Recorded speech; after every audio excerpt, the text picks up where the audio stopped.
Bonjour, aujourd'hui nous allons apprendre à faire une petite fourmilière.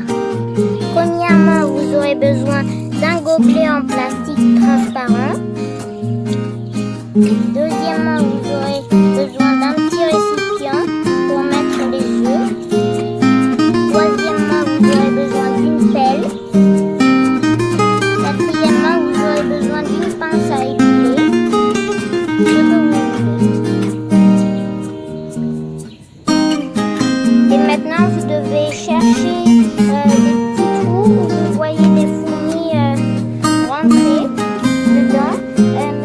Mais il faut une sorte de fourmi spéciale. Nous, on est en Afrique, au Mali. Donc, on a une sorte de fourmi noire, petite noire. Voilà des petites fourmis noires comme ça. Elles sont venimeuses. Donc si elles vous piquent, eh ben, vous pouvez avoir un très gros bouton pendant plusieurs jours. Ça va vous gratter. Et le bouton enfle. Une fois que vous avez trouvé la fourmilière, vous pouvez creuser un peu partout où vous croyez où il y a la fourmilière. Et vous pouvez trouver le nid principal, des fois, où il y a beaucoup d'œufs. Les œufs sont un peu ovales, petits, de cette taille au moins. Ils sont un peu blonds, jaune, blanc. Donc voilà, j'ai trouvé des œufs. Maintenant, je vais ramasser des œufs avec ma pince à épiler. Il faut se dépêcher un peu parce que les fourmis vont prendre les œufs pour les amener encore plus profond. Donc il faut être assez rapide pour les prendre et ne pas trop appuyer dessus. Voilà, j'en ai pris quelques-uns. Donc les fourmis vont mordre votre pince à épiler. Donc si elles sont dessus, vous devez frapper un petit coup comme ça. Si elles ne descendent pas, vous pouvez enlever avec un petit bâton ou vous essayez de la mettre sur le bâton et vous l'enlevez. Moi, elles sont venues sur ma pince à épiler, donc je les ai mises.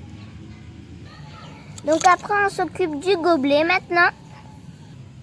Et vous allez essayer de prendre la terre où les fourmis vivent. Essayez de ne pas prendre de fourmis avec la terre. Sinon, vous pouvez les écraser. Et voilà, j'ai rempli de terre. Alors, il faut laisser quand même un espace comme ça. Comme ça, on a moins de chances qu'elles s'échappent. Ou si elles peuvent s'échapper, vous pouvez mettre un bout de feuille avec un élastique qui tient comme ça et vous pouvez regarder comme ça. Et il faut compresser avec le bout de votre pelle comme ça. Comme ça, c'est bien compressé, elles pourront bien creuser. Ah oui, j'ai oublié, si vous faites une petite fourmilière comme ça, évitez de mettre trop de fourmis, sinon elles vont chercher à chercher un autre emplacement et vous pourrez les perdre plus facilement. Donc voilà, au moins ce que j'ai ramassé, ça sera assez. Tous les œufs. Et donc maintenant, vous allez verser le récipient dedans. Voilà, ça a été fait. Et maintenant, vous pouvez quelques jours mettre un peu de gouttes parce que ça doit être un peu humide pour garder les œufs bien où vous êtes sûr qu'elles naissent. Et cette sorte de fourmis, quand les bébés naissent, sont un peu transparents, gris. Voilà. Donc ma fourmilière, elle est prête. En une nuit ou 2 jours, vous allez commencer à voir des petites rayures comme ça. Si vous voyez pas, ne vous inquiétez pas. Peut-être qu'elles ont commencé à faire des galeries au milieu. Après une semaine, normalement, si elle commence à faire une galerie au milieu, vous allez peut-être commencer à voir des petites galeries autour comme ça. Et en même temps, c'est drôle, on voit les œufs des fois. Des fois, les œufs sont au fond. Ou des fois, comme notre première fourmilière, elles les mettent sur le bord comme ça.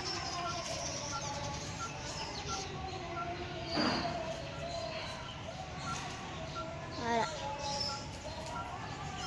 Donc vous voyez, elle essaye de grimper la paroi, mais elle retombe. Pour les donner de l'eau, il faut les donner dans quelque chose de naturel. Donc ça, c'est une sorte de fruit sec où dedans, il y a des petits trous. Et vous pouvez juste tremper dans l'eau.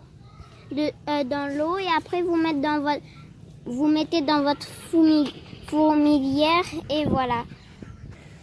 Ou sinon, vous pouvez prendre une feuille. Il faut des feuilles un peu poilues avec des petits poils, comme ça garde l'eau. Et vous mettez des petites gouttes avec une pipette et elles viennent boire dans les gouttes, vous pouvez les voir. Donc comme c'est petit comme ça, on peut prendre une petite feuille ou la découper et mettre dedans. Il faut pas trop grand.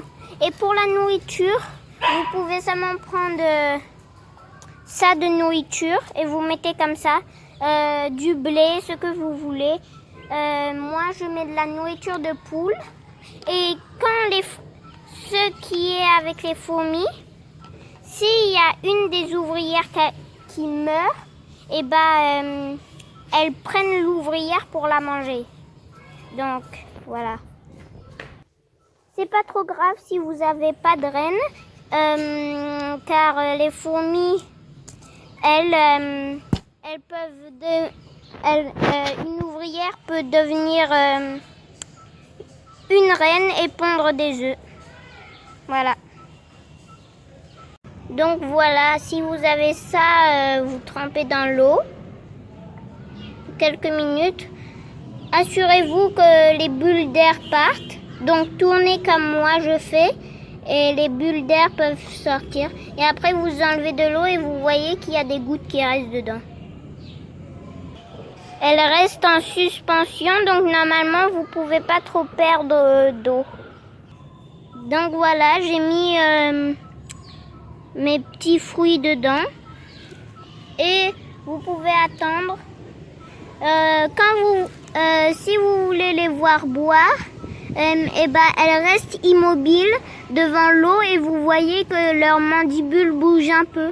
C'est pour prendre l'eau et les ramener dans leur bouche.